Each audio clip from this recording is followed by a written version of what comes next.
Hi guys, welcome back to another reaction video and thoughts here on Our Eyes Your Eyes. I'm ready to watch episode 7 of season 2 of Vinland Saga. But before starting this video, I just want to remind you, as always, to keep subscribing to the channel. It's free, so please do that. Click on the notification bell, ding ding ding, and leave a like to support me because we are checking one of the best stories ever. Okay, in the previous episode we saw that Thorfinn and Einar are getting along with each other and they start calling each other friends. So let's see what's going to happen with this episode. Are you ready to join me with this? Check it out.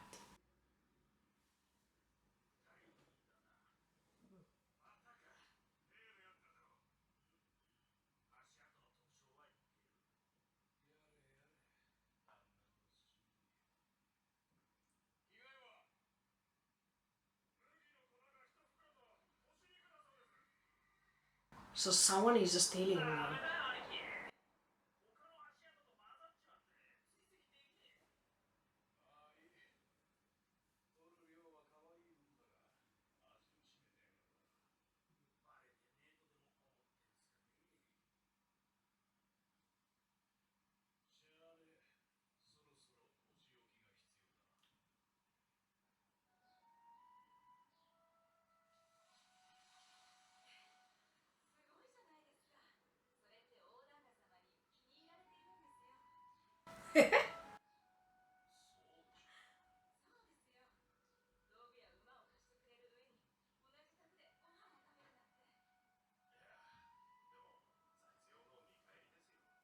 No, it's a good sign, eh?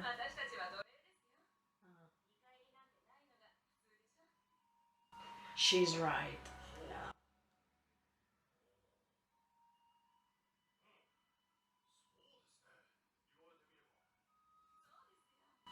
In the winter Thorfinn. Maybe because you're creating a pure relationship. Mm, yes, you are. I agree with her. But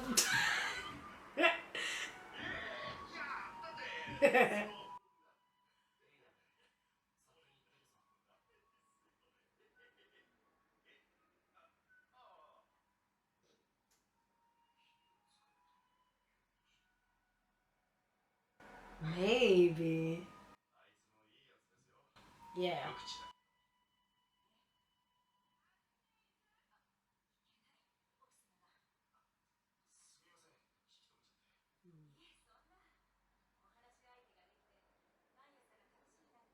In fact, Einar talks to all of them. I mean, it's a thanks to him that they also talk.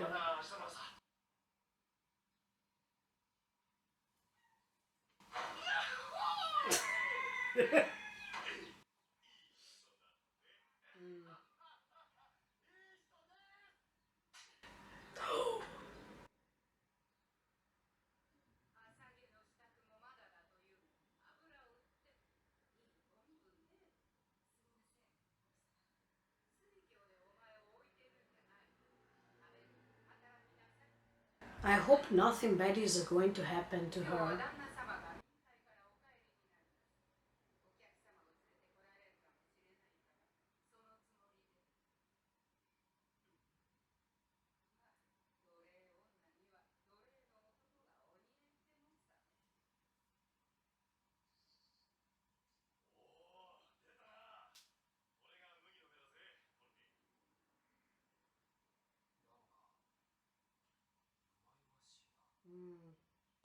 But then they grow.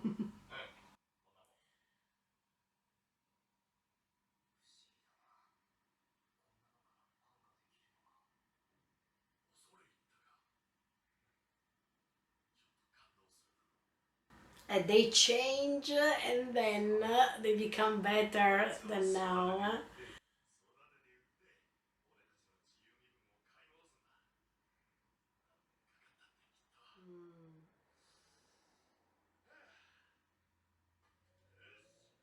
In fact, I was about to say, Aidan is Einar is pretty motivated.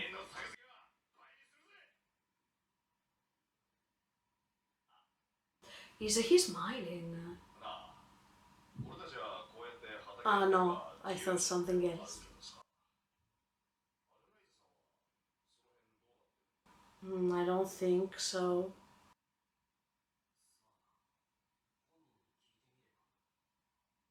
Because I think that she doesn't have the same destiny, yeah?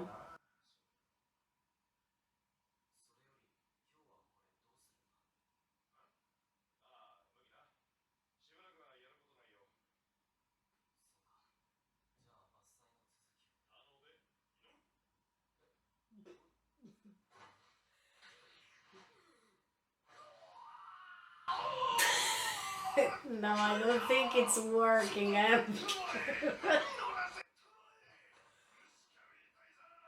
Is this the way you pray, Einar? Okay.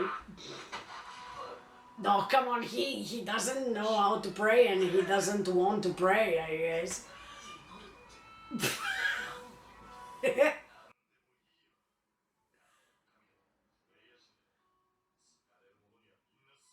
But he doesn't know anything about that. The only thing he heard of is Jesus in season one.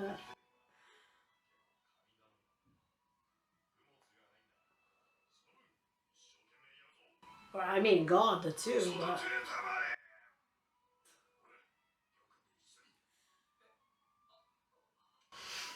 Toffee.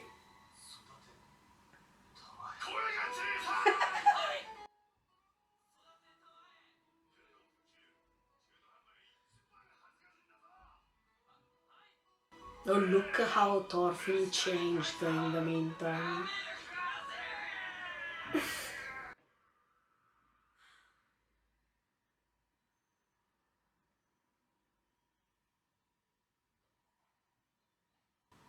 That's the master.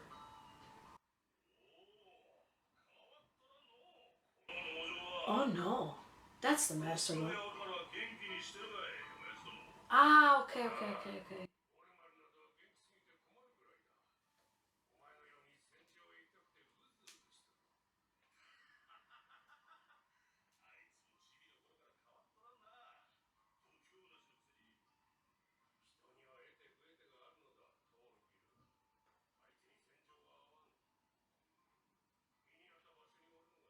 But see, Olmar is not fit for battle as much as Knuto was not fit for battle at that time. Eh.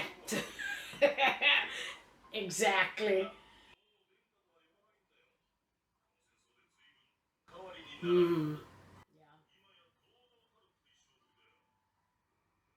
But he didn't become king of England.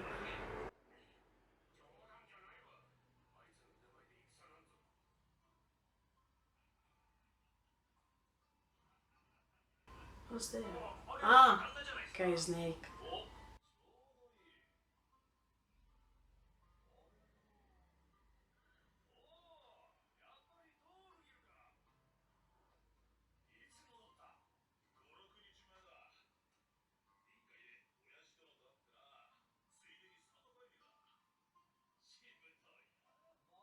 So even a snake is the master's son.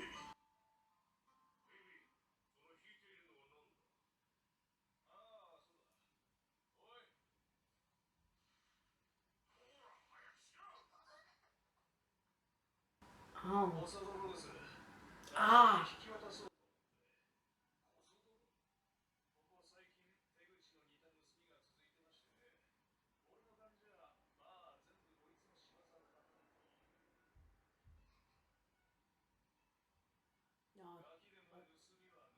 Okay, okay, but no. I mean, no.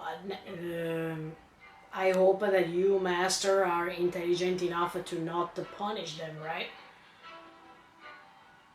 Come on.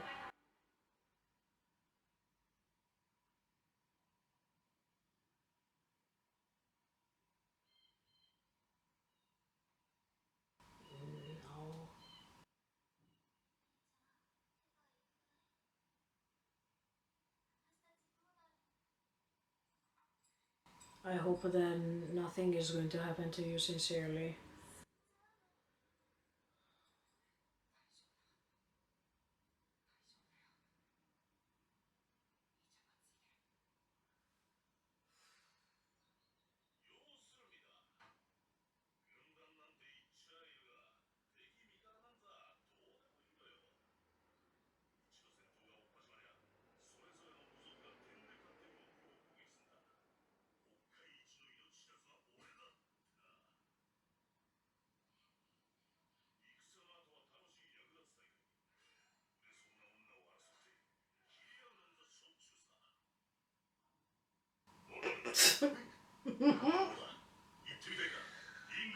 I hope he is changing his mind sincerely.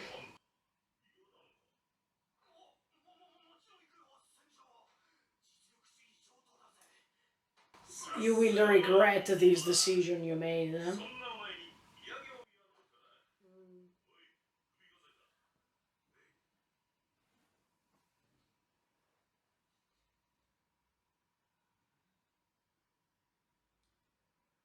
What's that?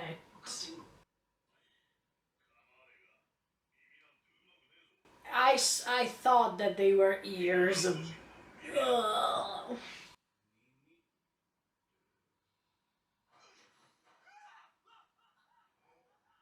See, it's better if you don't join any sort of battle.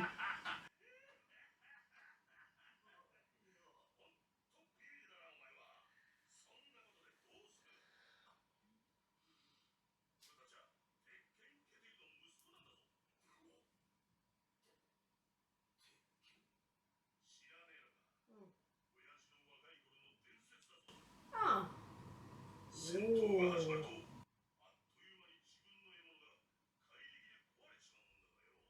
But he stopped doing that. Wow. So Katie was like talking.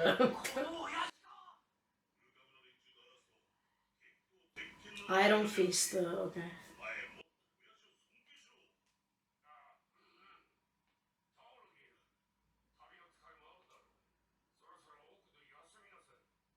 See, he doesn't want to talk about that period though. Mm.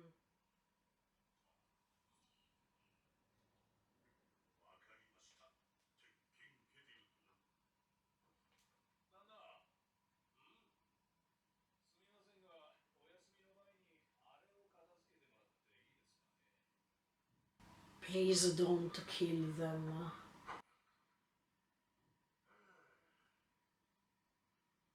Just leave them.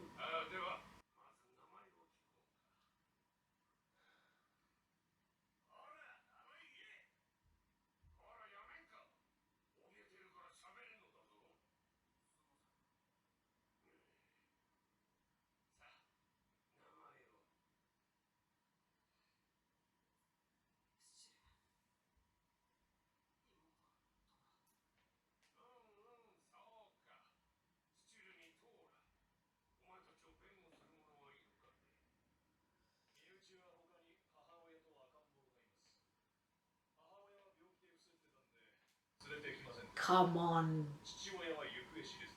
Don't do anything reckless.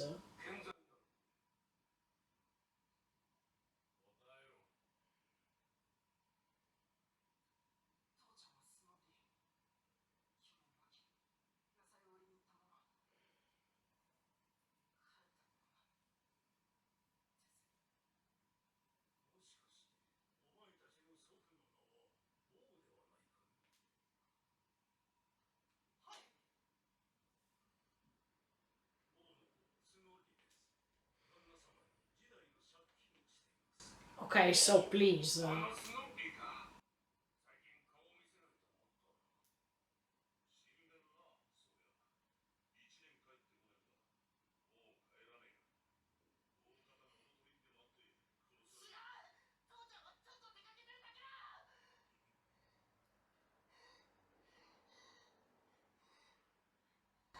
They still hope that he's alive, so.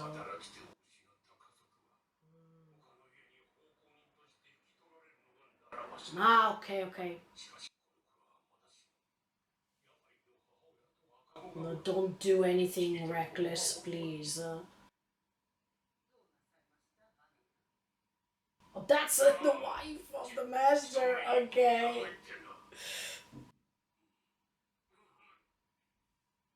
Please don't.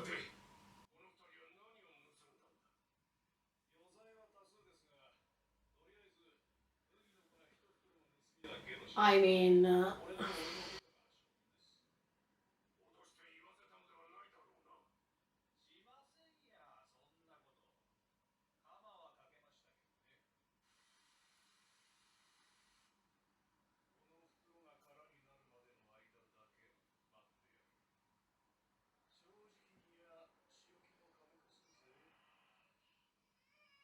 you threatened them a little bit.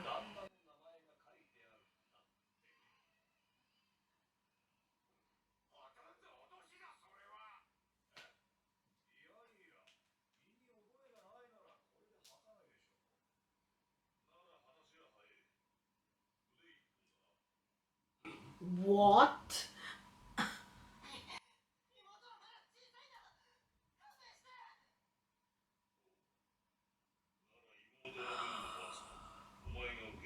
Torgil, you're disgusting.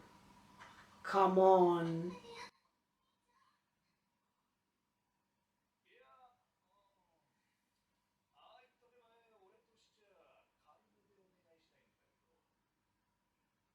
As if you went easy on them already. No, no, come on.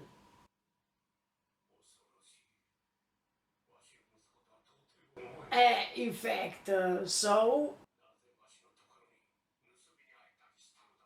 But you have the power to decide. Oh, come on.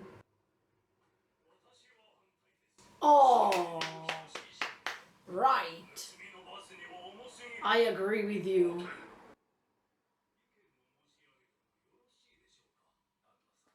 Anyway, everyone is talking over there, so.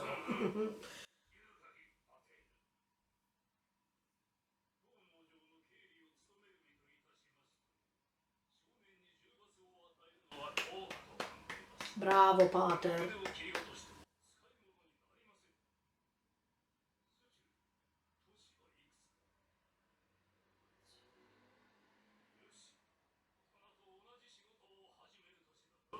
It's better than two arms left.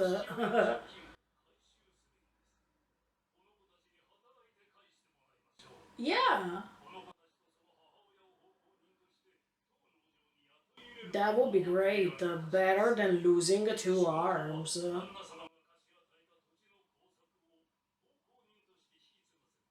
Fair enough.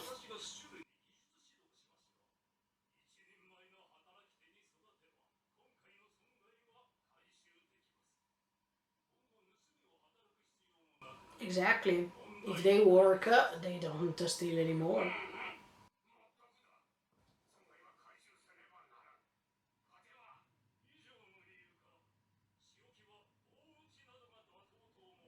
What?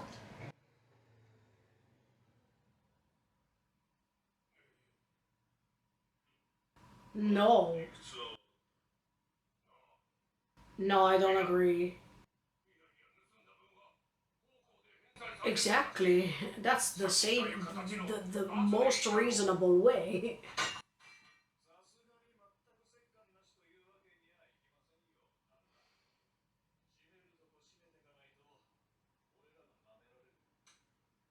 No, that's wrong. Oh no.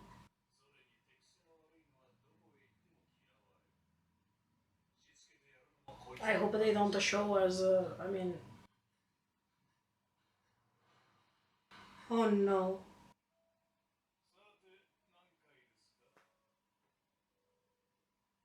Master, come on, you can stop all of it if you really want.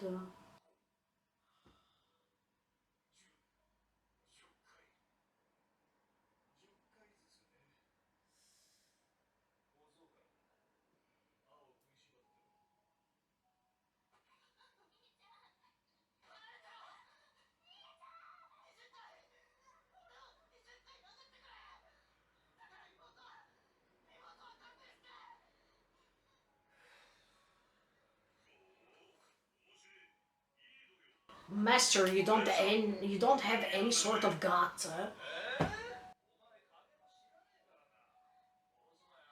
What master are you? I mean, they decide for you. No, no, no, no, no, no, no, no. Stop it. Stop.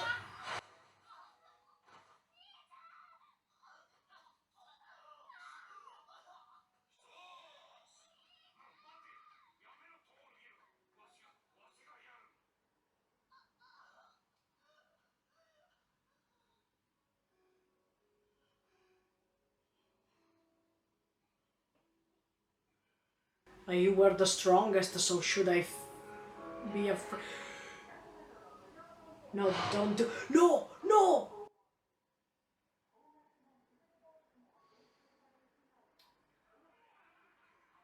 Ketil, why?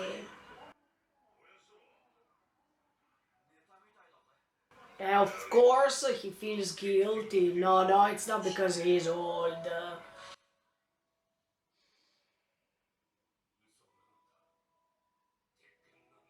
Ah,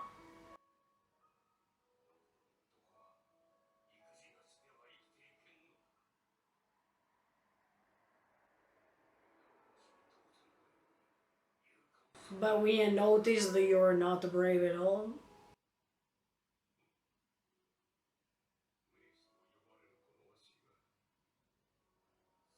So it was a lie. He was just making a story about himself.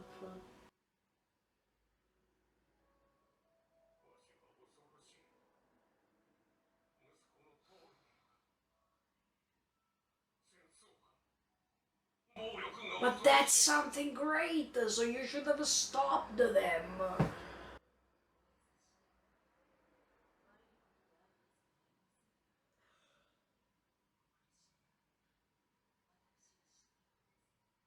She is.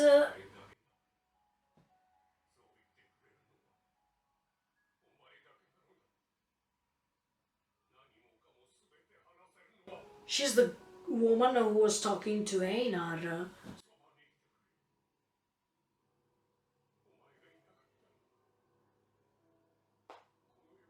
Okay, Einar, it's better if you forget about her.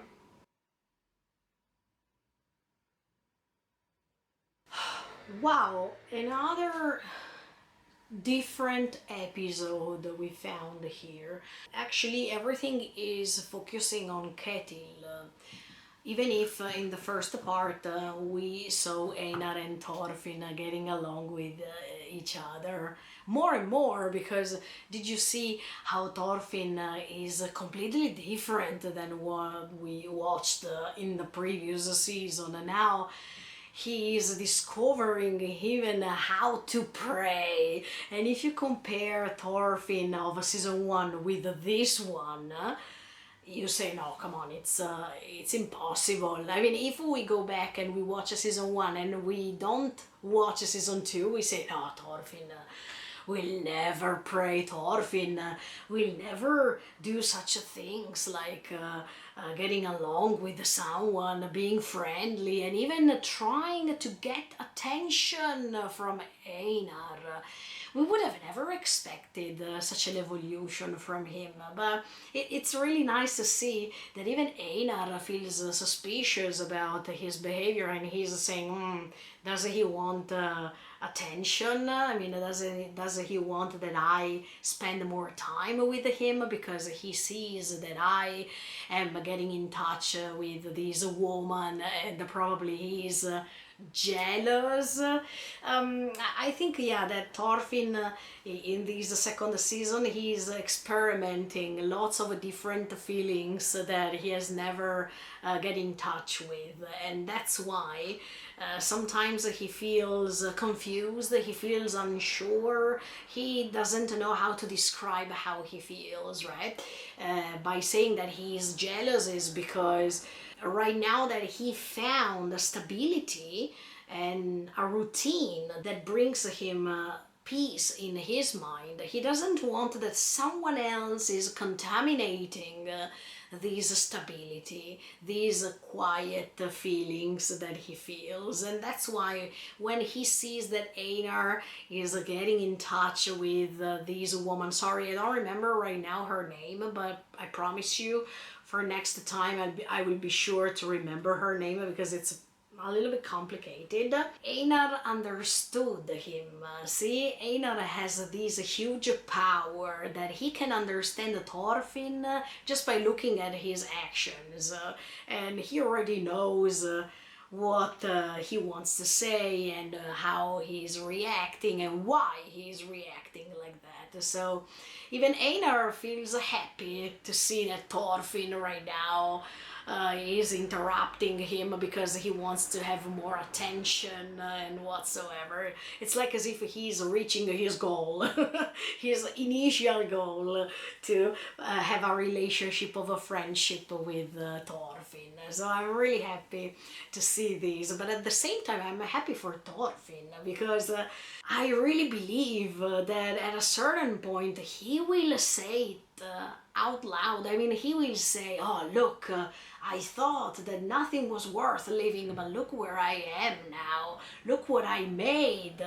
Look where I reached. And without Einar or without all this environment, I would have thought that my life was completely ended, but it's not. So the way in which even Thorfinn can feel things, while at the beginning we saw that he was in a complete solitude and he was not awake. He was always there, but his identity was completely gone. So I really like to see that once Thorfinn woke up thanks to Einar and thanks to that action made by Snake, now he is alive. I mean, he is getting new things every single day, and he's experimenting how to live this new environment. This is pretty nice.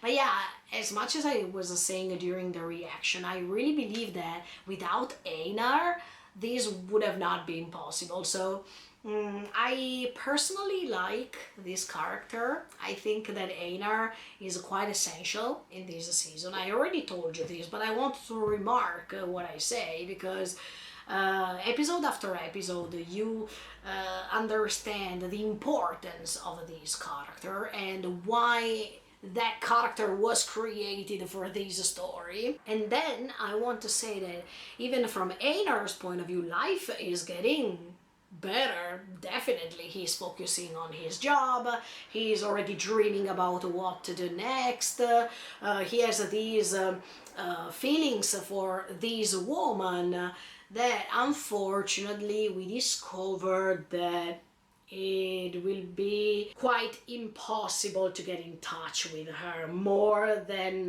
what we saw, because we understand that she is a mistress of the master. I really believe that Einar doesn't even imagine this.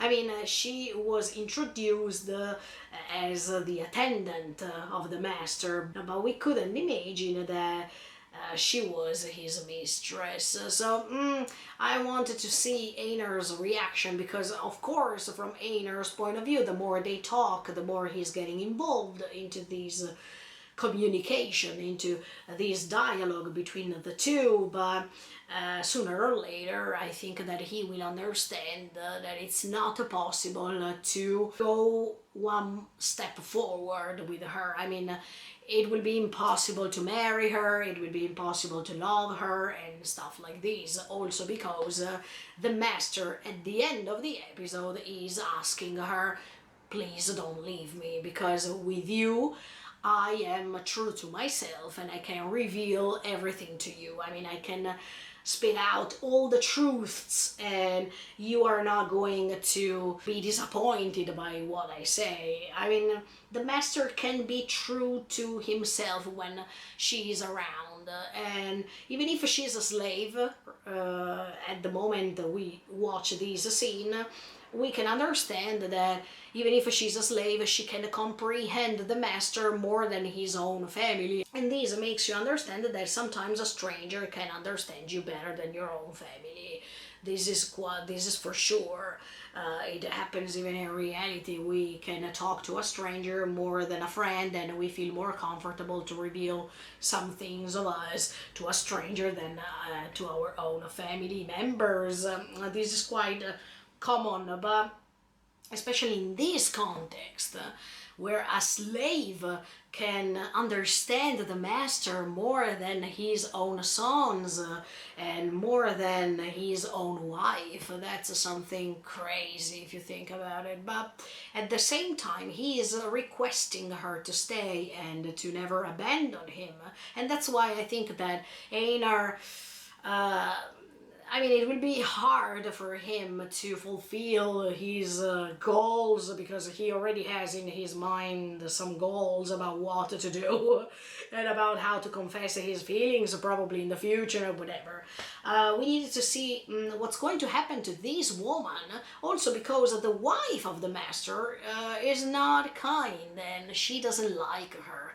And I am afraid that if she makes another mistake, probably the wife of the master is going to get rid of her, and in that case I don't know what will happen, because the master doesn't seem to be brave at all, doesn't seem that he wants to make decisions, that he is in the position of ruling others. And in fact, from the beginning of this second season, we saw that the master is quite awesome as a person. He's kind. He's not like the usual masters that we would have imagined to see in this story. I imagined another type of a character as for the master. I imagined him more violent, more aggressive, and whatever, ruling more on them. But on the contrary, we saw that he's always working with all his workers, that he joins even Einar and Thorfinn sometimes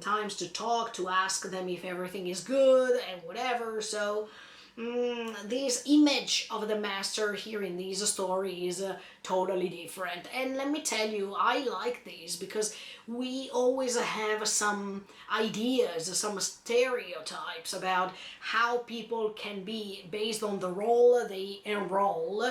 But this proves us wrong one more time, as much as to Thorfinn, life is proving him wrong, and to Einar too. In this case, we are proved wrong because we have an image of the master that it doesn't fit with Ketil at all. But on the other hand, we saw the relationship that he has with Torgil, with this son of his, and also with Olmar. Now we understand why Ketil doesn't want Olmar to join Knuto and to join battles, because at the end of the episode he is expressing to this mistress that he's afraid of war, he's afraid of violence, he doesn't stand all these kind of things, so he just wanted to protect Olmar from all these, because he didn't want to lose another son at this point. But not just losing the son physically speaking because of the distance, but even losing another son mentally speaking, because when Torgil comes back, Ketil sees the difference. Ketil sees his son as a stranger because he can't even recognize him. The process of changing that he made based on the environment that he joined, that Torgil joined, that is the battlefield, when he is standing next to Knuto, that changed him quite a lot, as much as Knuto changed because of the environment that he is into. Torgil had the same destiny, and he's not even realizing what he's saying, how cruel he is when he's saying things like punishing two boys, punishing these two little kids that they stole a little bit of flour to survive. And he was immediately saying, okay, let's cut an arm.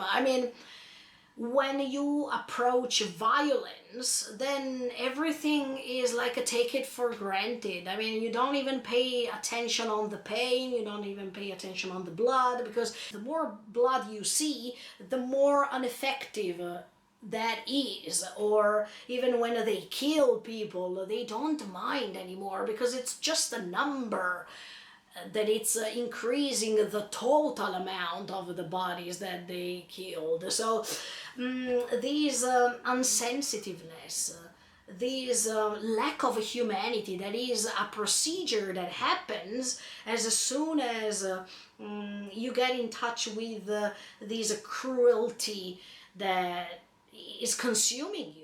First, it's shocking you, then it's consuming you, and then it makes you feel as if you don't feel anything anymore. I remember when Askeladd said to Thorfinn in season 1, once you kill a person, then you don't mind too much. But Thorfinn, when he didn't kill anyone yet, he was shocked, he was afraid of doing anything crazy like that. But once he started killing the first one, the fear diminished and he cared less about this kind of thing. I think that for Thorgil it was the same, and for Knuto it's the same now. I mean, he doesn't feel embarrassed, angry, scared. He doesn't feel anything. I think that violence can take you to a state of mind in which you simply switch off your brain and you switch off your heart, and you just do things without even taking care of what you're doing, without even realizing what you did. That's even worse. I mean, that's even scarier because you don't even understand your own actions. You don't even ask yourself, you don't even question yourself about what you're doing, and that's something crazy, that's something really scary. So that's why even Ketil is saying, I'm scared of my son. I don't even realize that that's my son because of how he talks, because of how he reacts, how he behaves. His actions are no more the same. And I think he doesn't even want the same destiny for Olmar, because Olmar, he's scared of all these. He's scared to see even these ears of dead people. They were unified as for a necklace. I mean, Olmar is exactly like Ketil is, and Ketil doesn't want that Olmar turns into Thorgil number 2. But then we understand that Ketil faked about his own childhood. I mean, everyone knew over there that Ketil was super strong, that he used violence too, that he was an inspiration just because of that, and not because he was a really kind man, a man who was giving opportunity to others. We see this fragility that he has in front of these two kids because he doesn't even know how to react in order to be accomplished by the son, by Thorgil. I mean, he wants to be brave in front of his eyes, but at the same time there is an internal contrast between what he really wants to do, that means protect these kids, and show his son who he is supposed to be. And that makes you understand the difference between the inner world and the outside world. I mean, what we are for real and what we pretend to be in order to accomplish others, in order to let others feel proud of us. I think that Ketil wants that Thorgil feels proud of his dad, and he doesn't even imagine how fragile his dad is, how liar his dad is, because all the story he invented about his childhood, I mean his teenagerhood or his adulthood, early adulthood, doesn't exist. So Thorgil became something based on a fake story that he heard about his dad. So even in this case, trying to imitate others without even knowing if it's true or not, that's pure illusion. That's just a waste of time, a waste of identity, personal identity that everyone should have. So I think that this is pretty meaningful. Everyone should be his or her own self without being ashamed of what other people can say. Even Ketil as a character is inside a cage of his own decisions, of his own ideas, of his own fake story. So as you can see in this second season of Vinland Saga, you see all these characters still in a cage based on what they did in the past, and now they have to take the accountability of that. I mean, they have to accept what happened in the past and reveal something that they truly are, but they have never experienced before. Actually, Ketil is saying out loud who he is just in front of his mistress. So he's lying about himself every single day. And when you keep lying, then you think it's normal to lie because you do it every day. The same thing that happened to Thorfinn. Every day I'm going to kill people, then it's become quite normal for me to do so. Knuto had the same destiny too, because of all the people surrounding him that made him become who he is.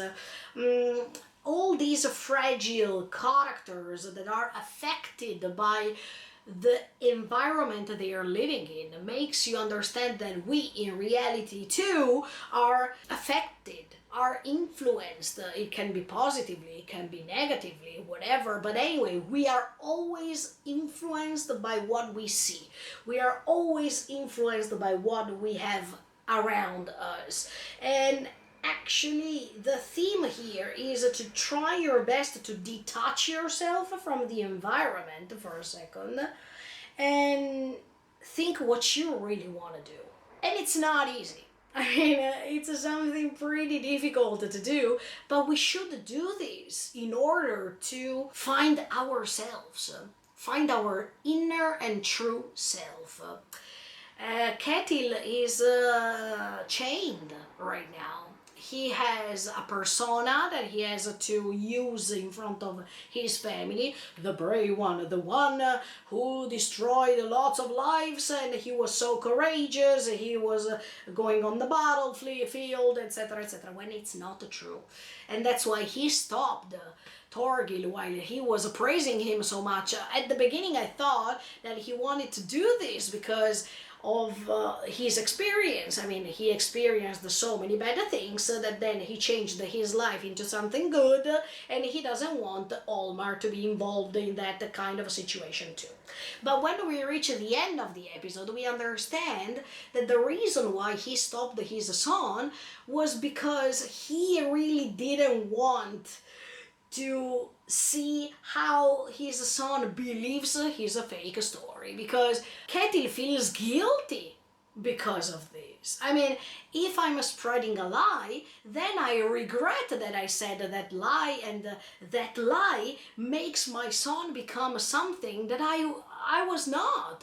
But by saying that lie, I am the culprit. I mean, I am guilty because I made my son believe something fake, and at the same time I made my son like this based on that day in which I was faking my life, my background story, okay? So I understand even Ketil. I mean, I understand his point of view and how he feels in trouble with his own self.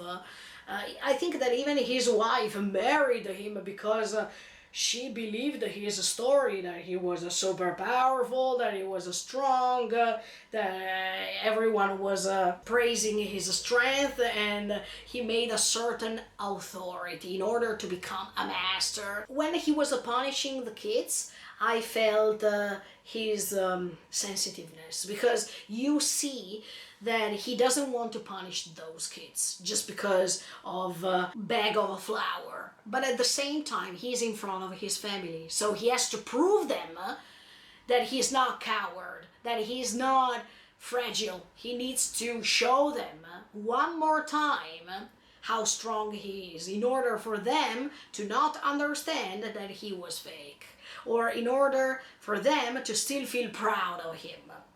When Pater, this assistant of the master, was talking, I was like, oh, finally someone is suggesting the master something great. But then even Peter was talking about hurting this kid. In that moment, I was like, oh no, no one over there is saying something right. I mean, something that can help the master, saying, okay, no punishment. And in fact, the master didn't want any sort of a punishment for the kids.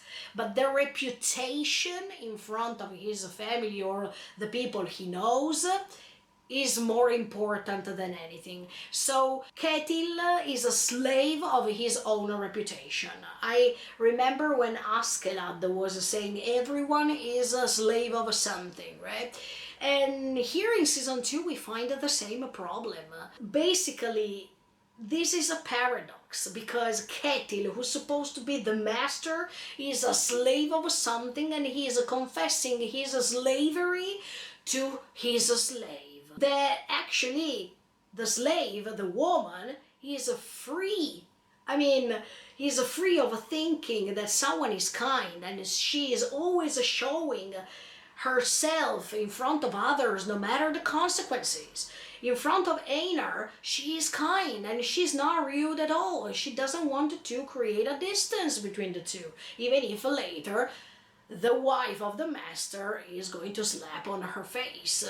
So as you can see, who is free here? The master or the slaves? The slaves because they have nothing to lose, or the master who achieved lots of power, money, land and whatever, and they have to save their reputation? This is awesome, but as you can see, you can't judge a book from the cover. Here we go. Here we go again. This story makes you understand more or less this, in my opinion.